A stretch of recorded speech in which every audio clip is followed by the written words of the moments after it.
The next one is that noble ideas, aims and objectives.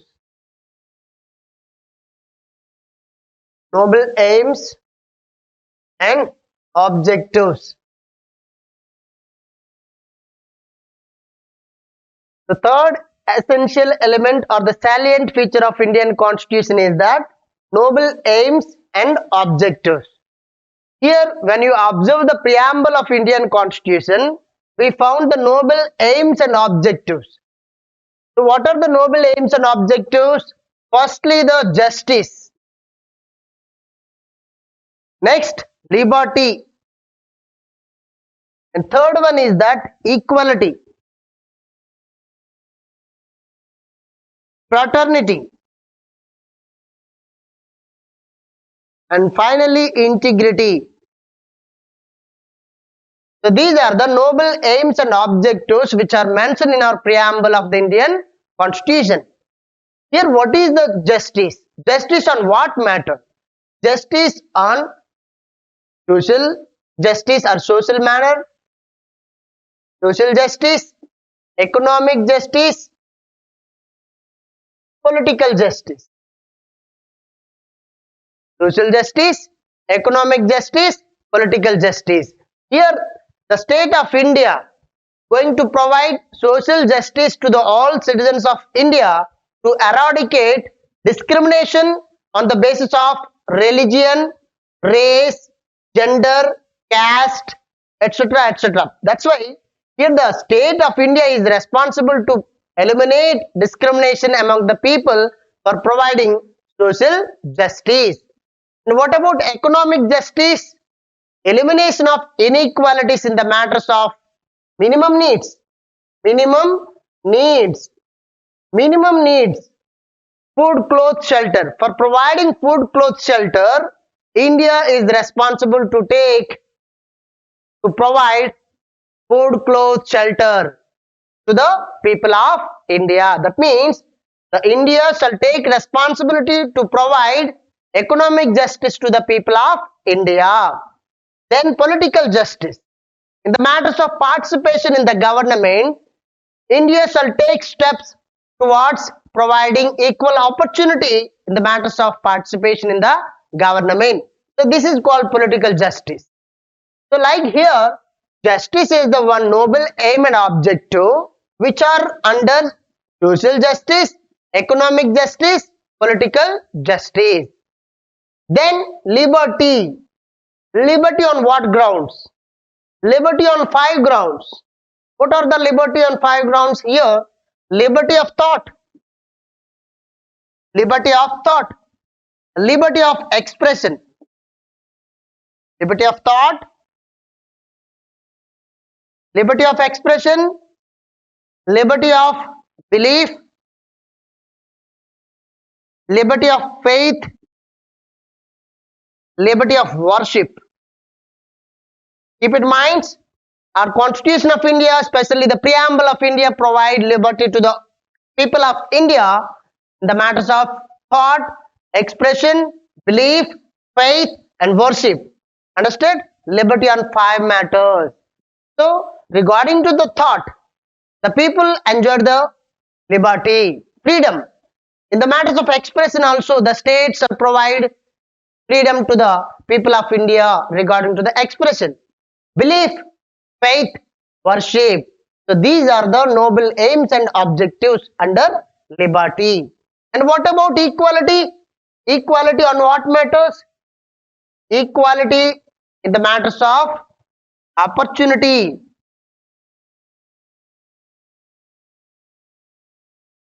Equality in the matters of opportunity. So here, equality in the matters of opportunity, equality in the matters of treatment. Understood? Equality in the 2 grounds. Equality in the matters of opportunity, equality in the matters of treatment shall provide by the state. That's why here the state of India shall provide equal opportunity to the people of India, equal treatment to the people of India. That means elimination of discrimination for providing equal opportunity to all citizens of the India. as noble aim and objective. And fraternity. What is mean by fraternity? Fraternity is nothing but the brotherhoodness. What is that? Brotherhood. Fraternity means brotherhood. The state of India shall provide brotherhoodness among the people of India. You know very well, in the Constitution of India, Article 51A, under the fundamental duties, we provided brotherhoodness. That means the state shall promote brotherhoodness among the people of India. This is called fraternity. So it promotes the unity and integrity among the people of India. Fraternity, nothing but the brotherhoodness, promote unity and integrity among the people of India. So these are the noble aims and objectives of the Indian Constitution as salient feature. Then the next one is that the combination of rigidity and the flexibility. Combination of rigidity and the flexibility. Do you know very well? The Constitution also classified in the manner of amendment procedure. The fourth salient feature is that combination of rigidity and flexibility. What is mean by rigidity and what is mean by flexibility? We studied in the first year. Flexibility. Constitution classified into two types on the manner of amendment procedure. One is rigid constitution. Another one is flexible constitution. The constitution which amended with special procedure. That means that for the amendment of the constitution which is having special procedure, typically it was amended, is called as rigid constitution. The constitution which amend in typical manner. That means for the amendment of the constitution, we have the special procedure that was called as rigid constitution. The best example of the rigid constitution is that USA Constitution, United States of America. It was the best example for the rigid constitution because American Constitution cannot amended easily. Whereas Indian Constitution, some parts of the Indian Constitution amended in rigid manner, some are amended in flexible manner. Here what is meant by flexible? Opposite of the rigid one. That means the constitutional provisions which are amended in simple manner. That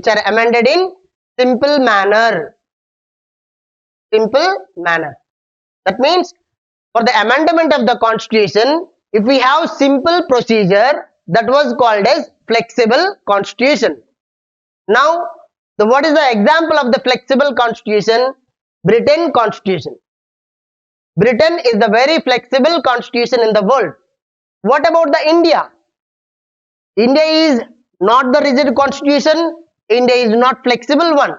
India is the both rigid and flexible constitution. It is the blend of the rigidity and flexibility. Understood? It was the mixture of both the rigid features and flexible features. Then, according to the article 386, our Constitution of India prescribed three different methods to amend the Constitution of India. What are the methods? One is simple majority. That means 1/2 majority. And second one is that special majority. Which is 2/3 majority.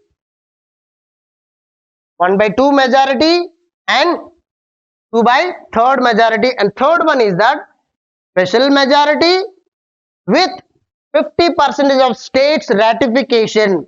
50% of states ratification. Keep in mind, all of you. There are the three different methods to amend the Indian Constitution.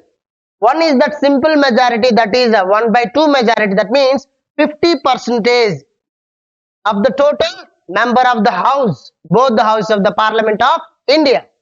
And special majority, 2/3 majority, 2/3 majority.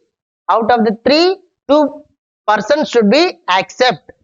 And the third majority is that special majority plus 50% of states ratification. 50% of states should approve to amend some of the provisions. Here,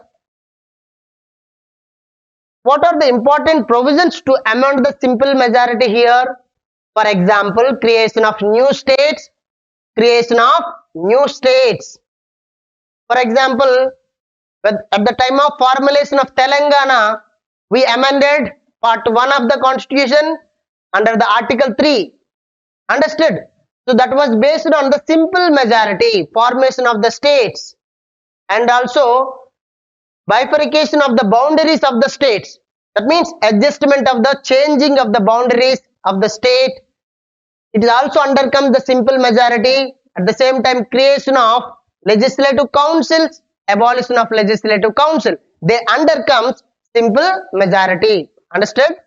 Simple majority is the majority which require 1/2 majority. 1/2 majority in the separate houses separately. That means both the houses separately. Such example is that new state, creation of new states, and also abolition of legislative council and the formation of legislative council and the alteration of the boundaries of the states. And what about the special majority? Special majority requires 2/3 majority. 2/3 majority. In the both houses, it requires 2/3 majority individually. That means there are two houses, bicameralism. Parliament alone enjoy the power of the amendment of the constitution. We enjoy the power to amend the constitution. Parliament of India. Parliament of India enjoyed the power to amend the constitution of India under the article 386. So here there are both houses in parliament, upper house, lower house, Rajya Sabha, Lok Sabha. Both houses having powers to amend the constitution of India. Here 2/3 majority. What are the important provisions to amend the constitution under special majority? Fundamental rights. Fundamental rights also undercomes 2/3 majority. That means while amending the fundamental rights, it requires 2/3 majority. At the same time, direct to principles of state policy. Direct to principles of state policy also require 2/3 majority. Fundamental rights require 2/3 majority. Direct to principles also require 2/3 majority. And remaining provisions which are not undercome simple majority and special majority with 50% states ratification. Okay. So then, what about the third category of the amendment procedure? Here, the provisions regarding to the federal nature. What are they? Federal nature. The provisions which are regarding to the federal nature undercomes special requirement. That means special majority with 50% of states ratification. For example, union state relations. Union state relations. For example, the Supreme Court. For example, the union government powers and functions. Under comes special majority along with 50% of the states should approve the bill. So this is the method of the amendment procedure which are mentioned in our Constitution of India. Whereas our Constitution Article 386 did not consider simple majority as amendment procedure. Originally, the Constitution of India did not consider simple majority as amendment procedure because by this simple majority, the provisions can change as common law. as normal ordinary law, whereas these are the not ordinary laws, these are the special laws. These requires the two-third majority. For changing these provisions, it requires two-third majority. So that is why we have to mention our Constitution of India. Some provisions are amended in flexible manner, some provisions are amended in rigid manner. Understood? So this is the one of the salient feature of Indian Constitution, that is combination of rigidity and flexibility. Understood? So because here we have the rigid features as well as flexible features. Then the next one is the combination of federal and unitary. Combination of federal and unitary. So Indian Constitution is considered as both the federal features as well as unitary features. Let us try to understand very clear manner. The fifth one is the combination of federal and unitary. Combination of federal and unitary. So what is mean by federal government? What is mean by unitary government? Keep in mind, all of you, Article 1 of the Indian Constitution. Article 1 of the Indian Constitution said Indian is the union of state. India is union of state. That means India is the combination of states. Here we are not used the term federal. So we never found the federal word in our Indian Constitution. Instead of the federal, we used union of states. Understood?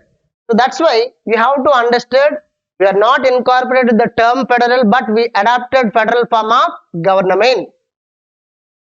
Okay? Then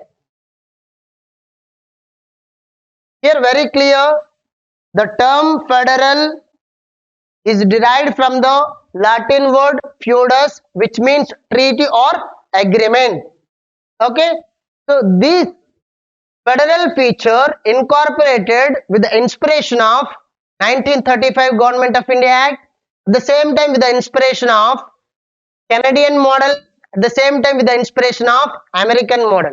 So basically there are different dimensions in the federal features.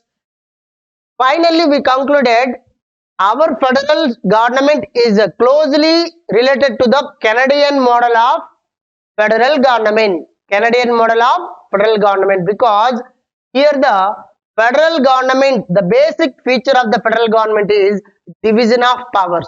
Division of powers. Powers are divided between union government and state government. Union government and state government.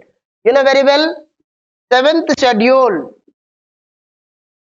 divided entire the powers into the 3 lists, that was union list, state list, concurrent list. Union list, state list, concurrent list. Here the powers are divided.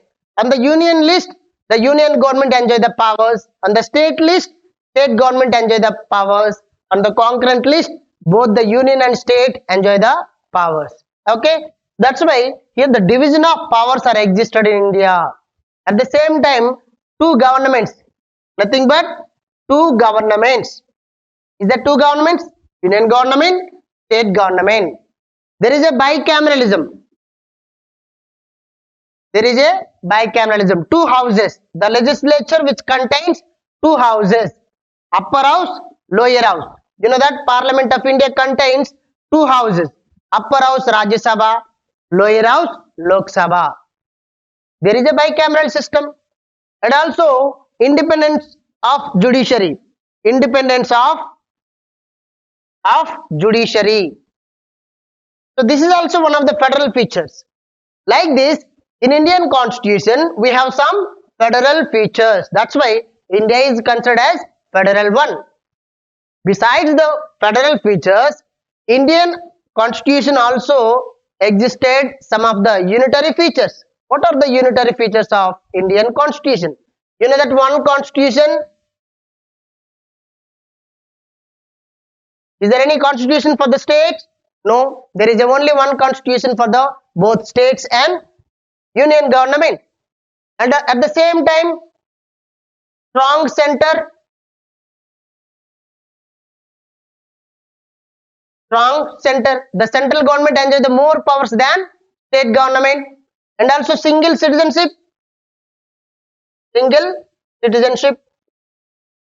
we enjoyed the single citizenship only, because unlike the USA, we enjoyed the single citizenship, whereas in USA there was a dual citizenship.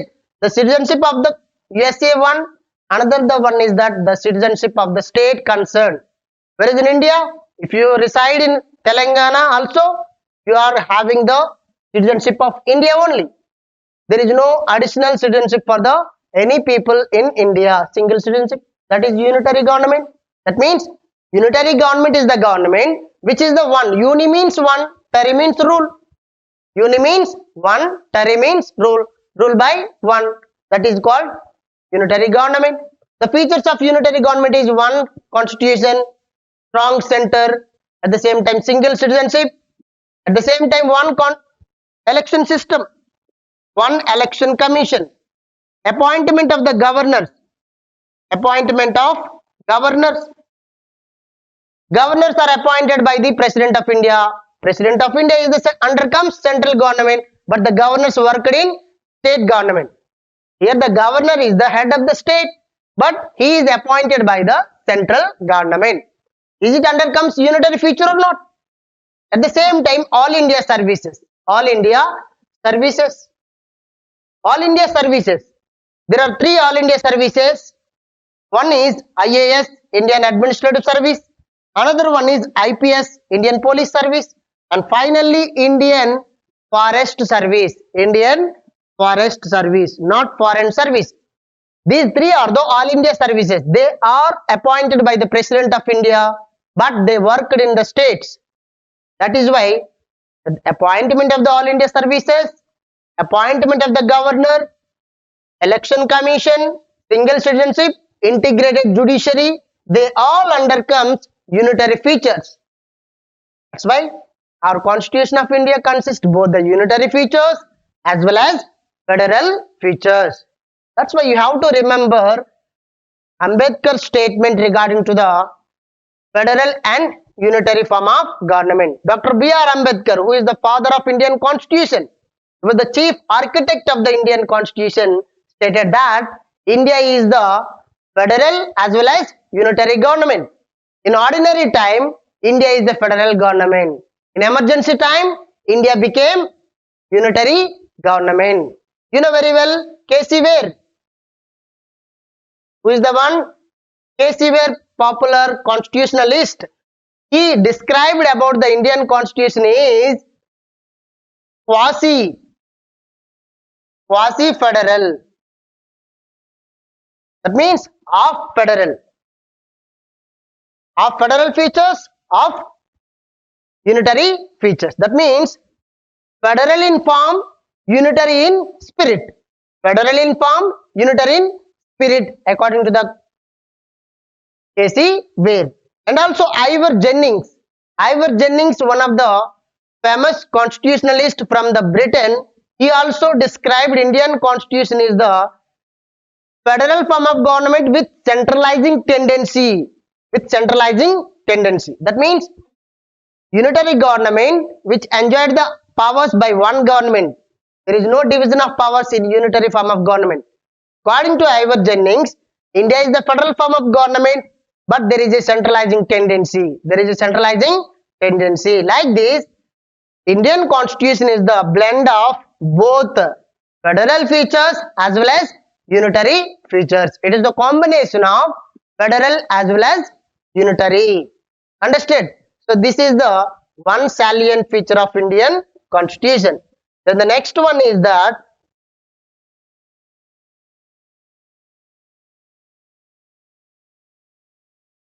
parliamentary form of government. The sixth one is that parliamentary form of government. Parliamentary form of government. Keep it in mind. Don't concentrate on writing. You have to concentrate on my words. Okay. The parliamentary form of government. Here the another salient feature of the parliamentary form of government. Another feature of Indian constitution is that parliamentary form of government. India adopted parliamentary form of government, which is inspired by the British type of. That means Westminster model of the government. British parliamentary system is popularly known as Westminster form of government. You know very well, Britain is the mother of the parliamentary system because the first parliamentary system originated in the Britain.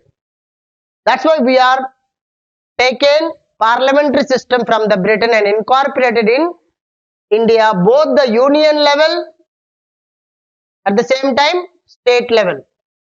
We are inspired by the British government and incorporated parliamentary system both the union level as well as state level. What is meant by parliamentary form of government? The government which is derived from the parliament. For example, if you take parliament,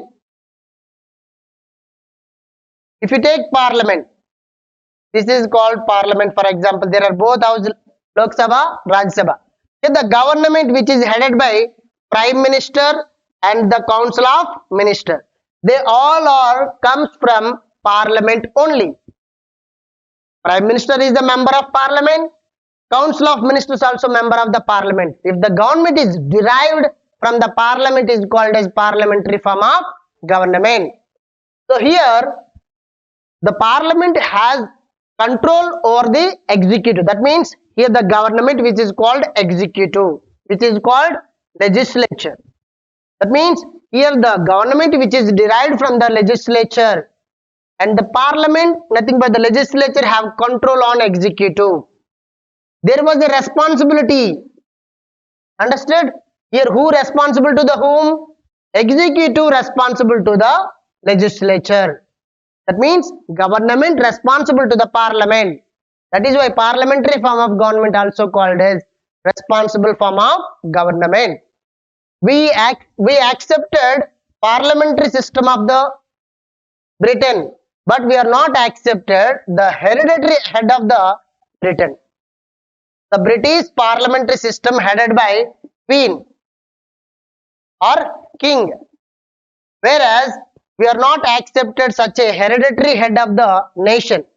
We accepted, we changed the provision that was elected head. Our head of the nation comes from the election manner. And moreover, the additional features is that two heads. One is nominal head, another one is real head. Nominal head, real head. The parliamentary form of government, the basic feature is that nominal head, real head. Who is the nominal head? In England, Queen or King. In India, President of India. Whereas in real head, in England, Prime Minister of Britain or England. In India, Prime Minister of India. That means the parliamentary form of government having the feature is two heads. One is head of the nation, that was nominal head. Another one is head of the government as responsible head. At the same time, responsibility, that means responsibility, collective responsibility.